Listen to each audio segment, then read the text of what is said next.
Hey everybody, welcome to the webinar. My name is Erick Worre, and today I'm going to show you exactly what to say when you encounter a network marketing hater without getting upset, without scrambling your words, without running away ever again. Now I'm guessing for a lot of you this is probably not your first webinar. The first thing that I want to mention is that you've been struggling with converting a hater or even talking with a hater in the past. It's not your fault. Telling you what to do can be confusing and sometimes keep you from success, and it's okay. If you've been concerned and scared in the past with encountering a hater, I want to put those fears to rest. You can do this. You just need the right person to tell you what to say, and guess what? I'm the right person. Many of the haters out there want you to think that nothing you say could ever change their mind. They're totally set in stone. But I'm here to tell you they're wrong. You can succeed in converting them. That's what we're here for. I know you have a dream to grow your business and make an impact on the world, and I want to show you how to make that happen during this webinar. For those of you who've never run into a network marketing hater, first of all, hang on, they're coming. But this webinar is going to prepare you for when that time comes, so you don't lose out on a prospect. And for those of you who've already encountered a hater or two or 100, this webinar is going to help you see what you can do differently next time so you can have better success. My goal, if you stay to the end of this webinar, is to not only give you the process to deal with network marketing haters, but I'm going to give you an exclusive offer to learn my secret formula to dealing with every possible objection your prospects could possibly throw at you. So, turn off your cell phone, close the other tabs in your browser, get rid of all distractions, and pay attention. If you don't pay attention, you're going to miss out on a lot of important information, and none of what I say today is going to help you. Now, some of you might be wondering, who is this guy? Why should I listen to him? I've been a leader in the network marketing profession for 30 years. As a distributor, I built organizations totaling over 500,000 distributors in more than 60 countries around the world. I've earned more than $15 million as a distributor. And now today, I'm one of the most sought after trainers and consultants in network marketing. I'm probably best known as the author of the international bestseller, GoPro, 7 Steps to Becoming a Network Marketing Professional, which has sold over 2 million copies around the world. And I've dedicated my life, really, to empowering network marketing entrepreneurs like you to reach new levels of success. But I wasn't always a top earner and successful entrepreneur. In fact, when I first started out as a distributor, I had to rebuild my business 7 times before I finally started seeing some success. 7 times. So if you've ever struggled, I know what it's like. I know how scary it is to run into a network marketing hater. When it first happened to me, I froze up. When it kept happening, I would just freeze up. But now when it comes to dealing with network marketing haters, I'm solid. It took some time, but I cracked the code, and I can help you crack it too. Now, I actually get excited today when I run into a network marketing hater. I love it because I know exactly how I'm going to respond to them, and I know that I have no reason to be afraid because first, I know why they are a hater in the first place. My belief is stronger than their belief. I care about them. And finally, I've developed the skills to do this professionally. So let's get into it. The first step in dealing with haters is understanding why they're haters in the first place. Most of the time, they've got a story. Either it's a personal story or it's a story of somebody they know. They got involved in network marketing and didn't live up to their expectations. And here's what happens with the story. I hear it all the time. Sometimes they got involved and the company went out of business. Sometimes they got involved and their upline didn't treat them the way that they thought they should have treated them. Sometimes they got involved and they got no support whatsoever. Other times they get involved and they thought the product was going to sell more and it didn't. Or they got involved and they thought they were going to be able to recruit more people and they couldn't. And whether it's their story or it's somebody else's story, rather than take responsibility for that situation, they just paint the entire profession with one brush And because of that story, they create an emotional kind of wall between them and network marketing in the future. So when they're approached with it, they just come with aggression, they come with emotion. And anytime they come to you with emotion, they have a story. It's either their story, it's a friend's story, it's a family member's story. So a story, I understand that there's a story behind this emotion, and that's very, very helpful for me to be able to understand and help them at least get a better picture for what network marketing really is, okay? And we can build a relationship. Other times, they've had people try to recruit them before and it made them feel uncomfortable. Just the process of being badgered, the process of people using cheesy language. It's easy, the product sells itself, everybody's going to the top. It all sounds too good to be true. And we're guilty of this inside of network marketing, over-exaggerating the network marketing success and experience, and it just doesn't get past the filters in the average person's mind. An intelligent person just goes, you know what? This sounds too good to be true, so it probably is too good to be true. It sounds a little sketchy. You know, your product sells itself? That doesn't sound right. It's easy and everybody's making money? That doesn't sound right. Right? It just doesn't fit, you know, as far as living up to this expectation that everybody's bragging about, talking about all over the place. Or you have somebody who's broke, who's pitching you, oh, you can make a lot of money at this. It's just weird, right? So maybe that happened to them and it turned them off. Maybe it happened over and over and over because they're a person of influence and people think, oh, if that person got involved, they'd be amazing. Well, if that happened over and over and over, it would build a bad taste in some people's mouth. And they just said, you know what, let me just stop this conversation now. We don't need to talk about network marketing. I'm not interested. And finally, maybe they've just heard about it and it doesn't fit their model of business in the world. Maybe they were just been trained to grow up, get an education, get a job, go to work for somebody else, fit inside of the whole economic ecosystem around the world. And entrepreneurship is something that is just outside of their realm of what they're comfortable doing. Their story, their model is to work for somebody else. Maybe that's the reason why they're like, no, I'm not interested in going into business for myself. So one, they could have a story, their background, you know, experienced in themselves or somebody else. Two, maybe they were approached in a cheap or cheesy way and it made them feel uncomfortable. Or three, it just doesn't fit their model of success. So once I understood that everyone has a story, it made it much easier for me to handle the interaction on an emotional level. So just understanding is a big thing, and I hope that this conversation helps you understand why a person might be a hater in the first place, okay? The second step is just an overall level of personal belief in network marketing. Just because somebody else has a negative opinion about our profession doesn't make it true. Here's what's true. Network marketing isn't perfect, but if you have an entrepreneurial bone in your body, it's better than any other form of entrepreneurship available to the average person, period.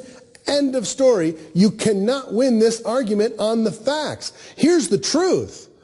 For the average person, for $1,000 or even less, they can get into a business, have an incredible support system, have all kinds of things taken care of for them, product, warehousing, shipping, everything, all the traditional difficult parts of starting a business, the financial part, the infrastructure part, the employees part, the regulatory part, the accounting part, all of that stuff is taken care of.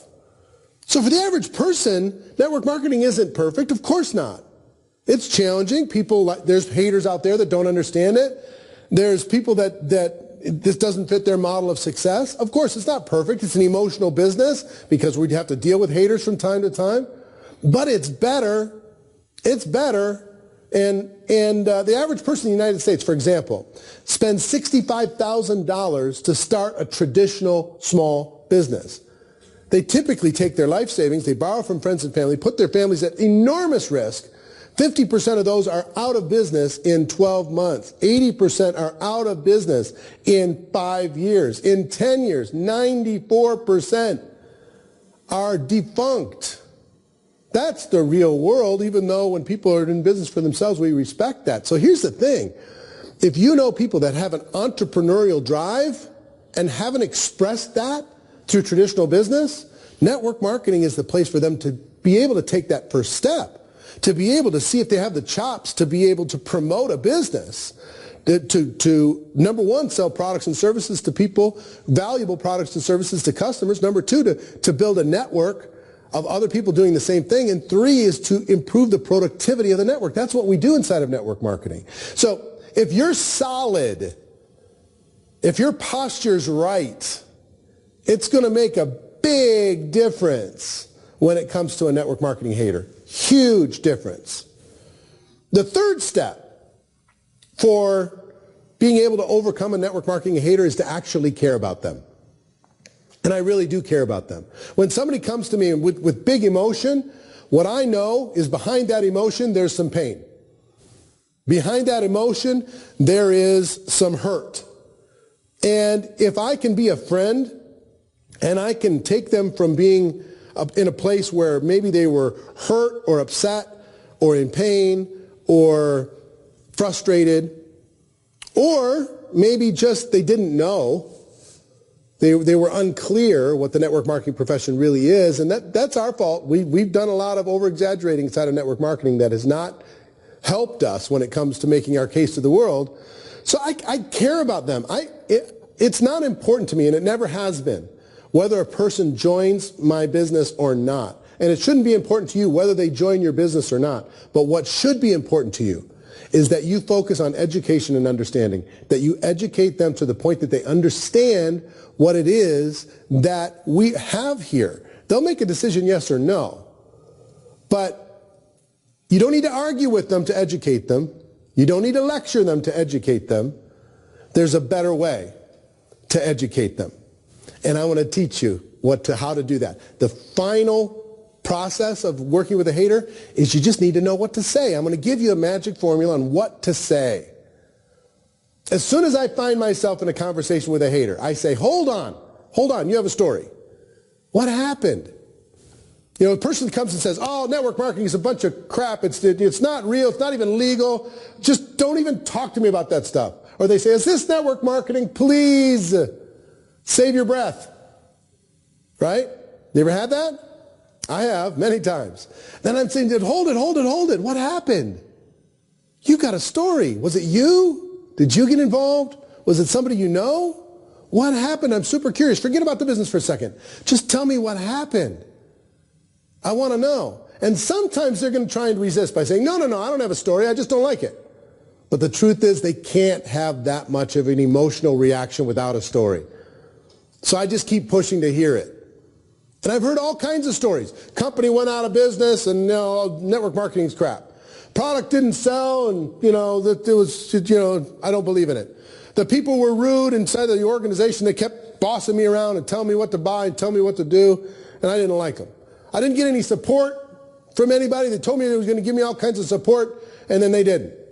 I thought a whole bunch of people were going to join. They didn't join, right? So what do I do as I hear their stories? I listen, I ask questions for clarity, and I relate to them.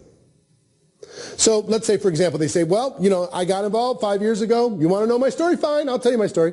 I got involved 5 years ago, and the company went out of business. And I'm going, oh, man.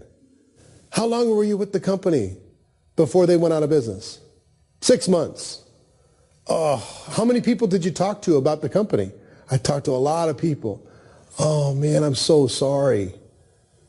That had to be hard on your reputation. You put your reputation on the line when you put your name and you attached your name to that company.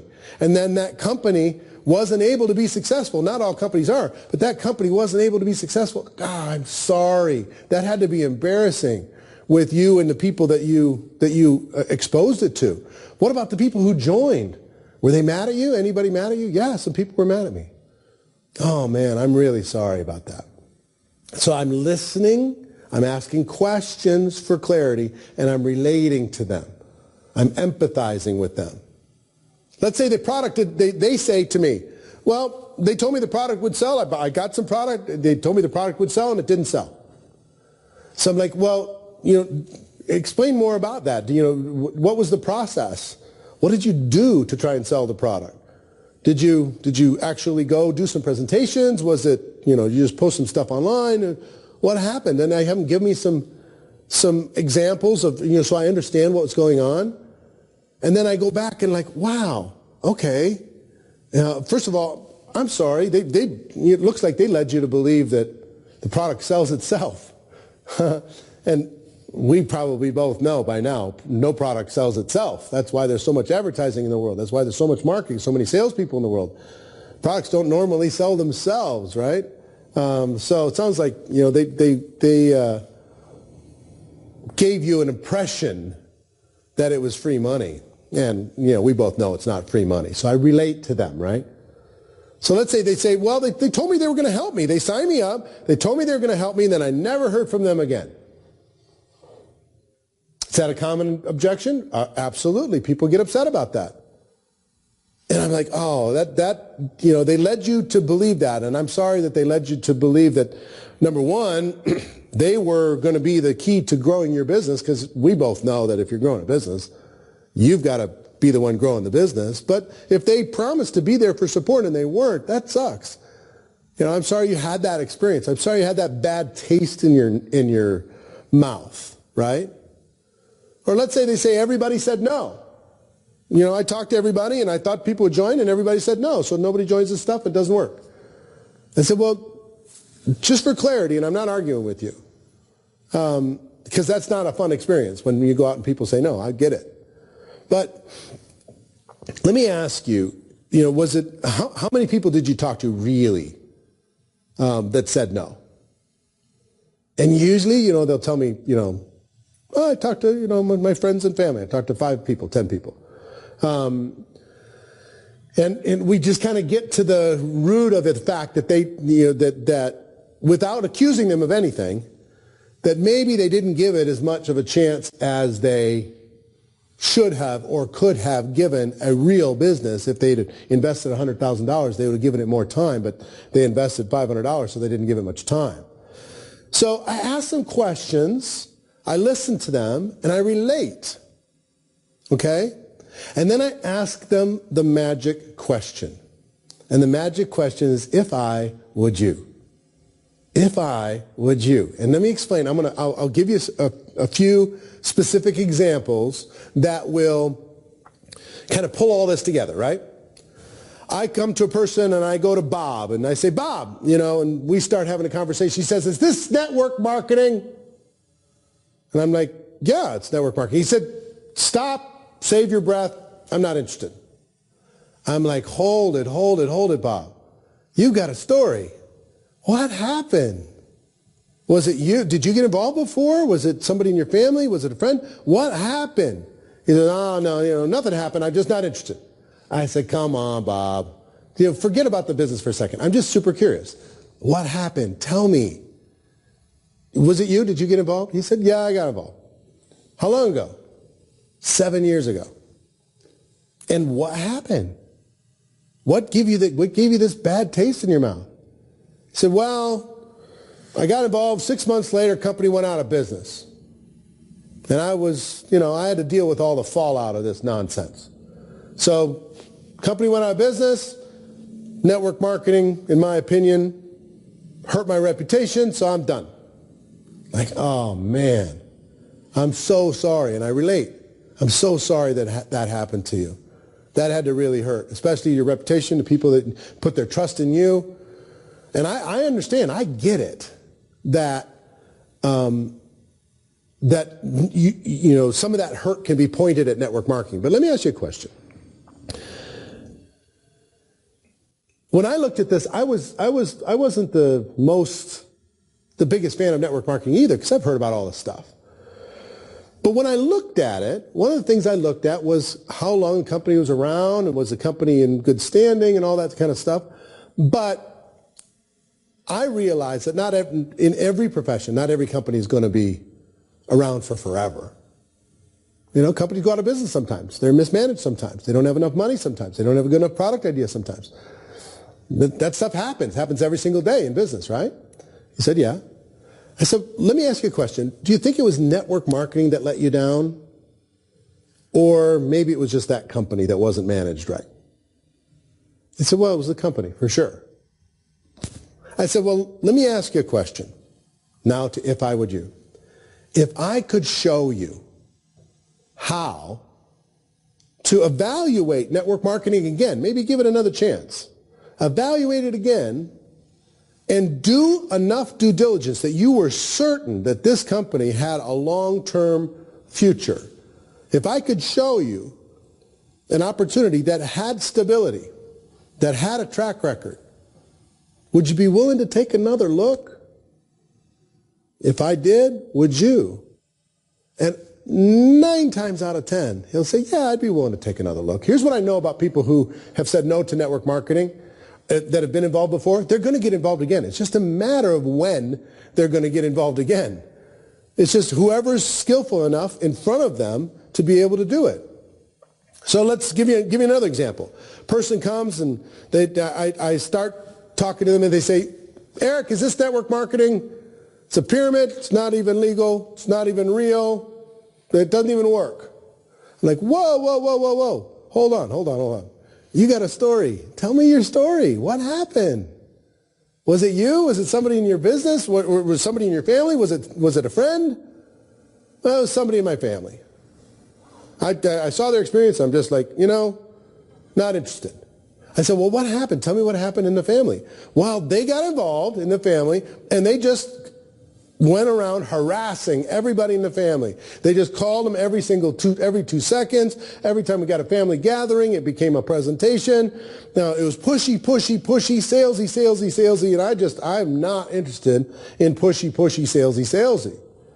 I don't want to do that. When I go home, I do my thing. I got my job at work. I'm like, wow. It's like putting a bomb in the family, right? This person comes in and they just go crazy. They're like a brand new puppy running around the room, peeing in every corner. That's what happens sometimes inside of this. And I'm sorry that happened to you, and I'm sorry it made you feel uncomfortable. But do you think it might be a possibility that your family member or the group that they're with maybe just weren't trained properly? And because of that lack of training, they went around and they do this pushy stuff? Do you think it might be a possibility that inside of network marketing there are professionals that carry themselves well that aren't doing that crazy stuff? Yeah, it's possible. So, let me ask you a question.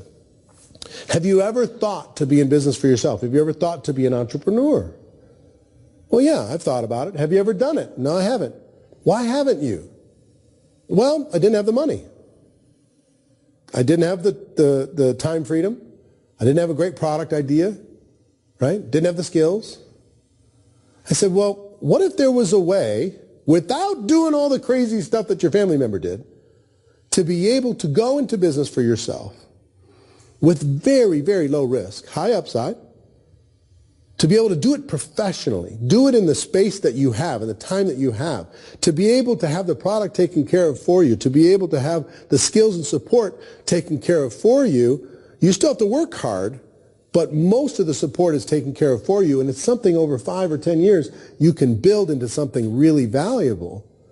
And it wasn't all that salesy, pushy stuff. If I could show you that it wasn't that in the high level of success inside of network marketing, and I could show you that you could start a business and flex that entrepreneurial muscle that you've wanted to flex without creating a lot of risk, would you be at least willing to take another step, another look? 9 times out of 10, they're going to say yes. Now, see, I could do this with anything. I could, somebody says, whatever, nobody joined. I'm going to, I ask some questions. I'm going to listen. I'm going to relate. I'm going to tell stories. I'm going to talk to them a little bit. I'm going to build a bridge I'm going to build rapport, I'm going to build relationship, then I'm going to ask them the question, if I could show you how to get what you want without the things that you didn't like, would you be willing to take the next step with me? Take a look. See, here's the thing. Professionals inside of network marketing, we're changing the way the whole profession is viewed around the world. If you have some skills, you can take someone who hated network marketing, somebody who attacked our profession, and now you're buddies, you're connected. And look, they may not join. It's not important whether they do or not, but at least you've been able to rinse that bad taste out of their mouth by being a professional and being a friend. Is that helpful? And I'm sure right now you're imagining, what will it be like to go through this with any haters you come across? Maybe you're starting to get a little excited about the prospect of hearing their stories. It's a pretty simple process, right? Listen, relate, tell stories, ask questions, right? Go through that process, and I assure you it works. If I Would You is amazing at the end. So do you feel more confident now? Are you ready for the next network marketing hater to come along? Or maybe even looking forward to it? Maybe you want to go find one? I love them. When they show up, I'm excited because I have an opportunity to build a relationship. An objection like this doesn't build a wall, creates an opportunity to build a bridge. And that's a very valuable skill. So let me ask you an important question.